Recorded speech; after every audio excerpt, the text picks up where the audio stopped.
ফরিদউদ্দিন আত্তার রহমাতুল্লাহি আলাইহি আল্লাহ তাআলার ওলি ফরিদউদ্দিন আত্তার রহমাতুল্লাহি আলাইহি ওলি হওয়ার আগে তিনি একজন আতর ব্যবসায়ী ছিলেন। আতরের দোকানে বসে আছি, হঠাৎ করে একদিন এক মুসাফির, একজন উস্কো খুস্কো মানুষ, পাগল মানুষ, ফরিদউদ্দিন আত্তার রহমাতুল্লাহি আলাইহির দোকানে আসার পর দোকানের দোকানে এসে আতরের এই শিশিতে একবার হাত লাগাই, আরেকবার ওই শিশিতে হাত লাগাই।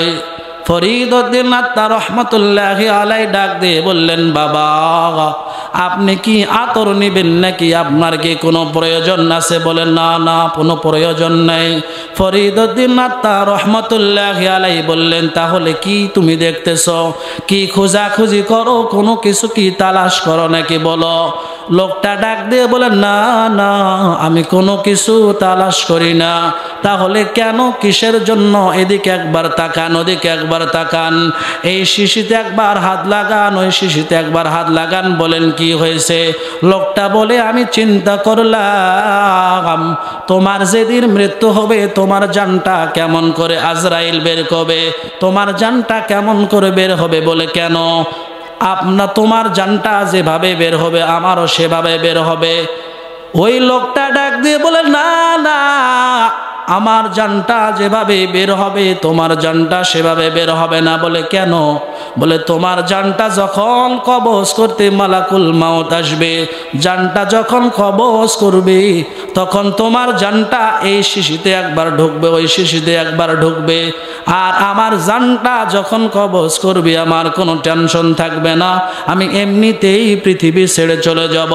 ফরিদউদ্দিন আত্তার রহমাতুল্লাহি আলাইহি ওই উস্কো খুস্কো পাগল লোকটাকে ডাক দিয়ে বলল, তোমার জান কেমন করে চলে যাবে?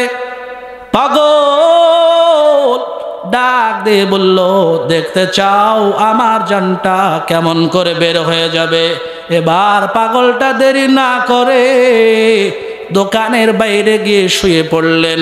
শুয়ে পড়ে সাথে সাথে পড়ে নিলেন, লা ইলাহা ইল্লাল্লাহু মুহাম্মাদুর রাসূলুল্লাহ সাল্লাল্লাহু আলাইহি ওয়াসাল্লাম।